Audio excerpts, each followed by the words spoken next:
Assalamualaikum warahmatullahi wabarakatuh. Pada pertemuan minggu ke-18 hari ini, Bu Novi akan lanjut dulu ke materi kita yang terakhir, yaitu sistem peredaran darah manusia. Karena pada tanggal 30 November nanti, kalian akan mengikuti PAS. Jadi, Bu Novi akan menyelesaikan materinya dulu sampai dengan materi kita terakhir, yaitu sistem peredaran darah manusia. Untuk UHA, materi zat aditif, dan juga sistem peredaran darah manusia akan Bu Novi lakukan bersamaan pada pertemuan kita di minggu ke-19 nanti. Pada materi sistem peredaran darah manusia ini, ada dua subbab yang akan kita bahas. Yang pertama adalah struktur dan fungsi sistem peredaran darah manusia. Lalu yang kedua, gangguan dan kelainan pada sistem peredaran darah, serta upaya pencegahan dan penanggulangannya.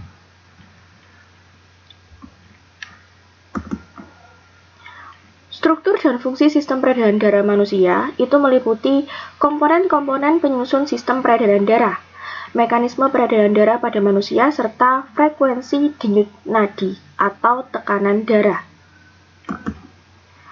Komponen penyusun sistem peredaran darah itu ada 3. Yang pertama yaitu darah, yang meliputi sel darah merah atau eritrosit, sel darah putih atau leukosit, keping darah atau trombosit. Pada dasarnya tubuh kita itu terdiri dari 55% plasma darah dan 45% sel darah. Sel darah ini memiliki fungsinya masing-masing. Untuk eritrosit sendiri, dia memiliki hemoglobin yang berfungsi sebagai pengikat oksigen dan nutrisi yang dialirkan ke seluruh tubuh. Lalu untuk sel darah putih atau eritrosit, dia merupakan sistem imun dan antibodi bagi tubuh. Keping darah atau trombosit, dia berperan dalam proses pembekuan darah saat terjadi luka. Lalu komponen yang kedua adalah jantung. Jantung adalah komponen terpenting dalam sistem peredaran darah karena berfungsi untuk memompa darah ke seluruh tubuh. Jantung terdiri atas 4 ruang, ada serambi kanan, serambi kiri, bilik kanan, dan bilik kiri. Serambi disebut juga sebagai atrium, sementara bilik disebut sebagai ventricle. Jantung ini bekerja dengan cara kontraksi dan relaksasi.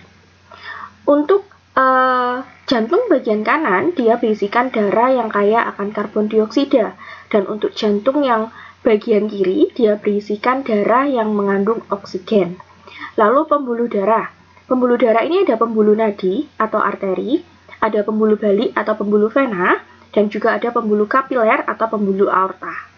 Pembuluh nadi, dia mengangkut darah yang kaya akan oksigen. Pembuluh arteri, dia mengangkut darah yang kaya akan karbon dioksida. Lalu pembuluh kapiler, dia menghubungkan pembuluh arteri dengan pembuluh vena. Next, kita lanjut ke mekanisme peredaran darah pada manusia. Pada manusia, kita mengalami peredaran darah ganda karena 2 kali melewati jantung, dan juga disebut sebagai peredaran darah tertutup karena berlangsung dan melewati pembuluh darah, yaitu pembuluh darah arteri dan pembuluh darah vena. Peredaran darah kita dibagi atas 2, yaitu peredaran darah kecil dan peredaran darah besar. Peredaran darah kecil ini dialirkan darah dari jantung menuju paru-paru dengan mekanismenya, yaitu dari serambi kanan, lalu dia ke arteri pulmonalis, lalu dia menuju paru-paru, terjadi pertukaran karbon dioksida dengan oksigen, lalu ke vena pulmonalis dan kembali lagi menuju kembali lagi menuju bilik kiri. Lalu untuk peredaran darah besar, dia dari serambi kiri, lalu dia ke pembuluh arteri, ke seluruh tubuh, ke pembuluh vena, dan masuk kembali ke jantung melalui bilik kanan. Untuk serambi, dia berfungsi untuk menerima darah oksigen dan karbon dioksida. Jadi serambi itu dia menerima darah yang kaya akan oksigen dan karbon dioksida. Lalu untuk bilik, dia yang memompa darah yang kaya akan oksigen dan karbon dioksida. Selanjutnya kita akan membahas tentang hal-hal yang mempengaruhi frekuensi denyut jantung atau tekanan darah.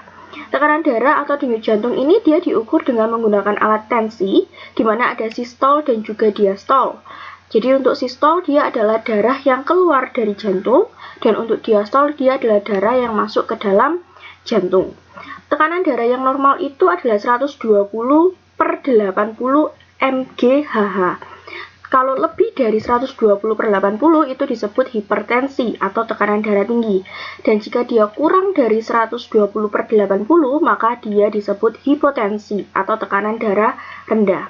Hal-hal ini dipengaruhi oleh beberapa hal. Yang pertama ada aktivitas, jenis kelamin, usia, suhu tubuh, dan keadaan kesehatan. Karena darah sendiri juga memiliki fungsi sebagai pengatur suhu tubuh. Dan subbab yang terakhir adalah tentang gangguan pada sistem peredaran darah manusia beserta upaya pencegahannya. Di sini yang dibahas ada stroke, hipertensi, dan hipotensi yang tadi Bu Novi jelaskan, dan juga ada anemia. Untuk stroke sendiri ini terjadi karena pembuluh darah kita pecah. Karena darahnya membeku, makanya terjadi stroke. Untuk anemia, dia kekurangan sel darah merah atau kekurangan eritrosit. Lalu juga ada leukemia, yaitu kelebihan sel darah putih atau leukosit, dan juga ada thalassemia dan hemofilia. Nah, kembali lagi tadi ke materi kita tentang darah. Jadi untuk darah sendiri, karena setiap darah itu memiliki fungsi yang berbeda-beda. Misalnya seperti trombosit tadi, dia memiliki fungsi sebagai pembekuan darah. Nah, proses pembekuan darah ini dia melibatkan trombosit yang pecah menjadi trombokinase. Lalu setelah itu trombokinase dia mengeluarkan protombin. Protombin dibantu oleh vitamin K dan juga ion Ca+, dia menjadi trombin. Lalu dari trombin ini dia membentuk fibrinogen, baru menghasilkan benang-benang fibrin yang akan menutup luka. Itu adalah proses dari penyembuhan luka. Demikian materi kita pada sistem peredaran darah pada manusia. Semoga bermanfaat. Untuk minggu depan Bu Novi akan mengadakan UH gabungan dari materi zat aditif dan adiktif di minggu ke-17 dan juga materi sistem peredaran darah kali ini di minggu 18. Semoga materi ini bermanfaat. Wassalamualaikum warahmatullahi wabarakatuh.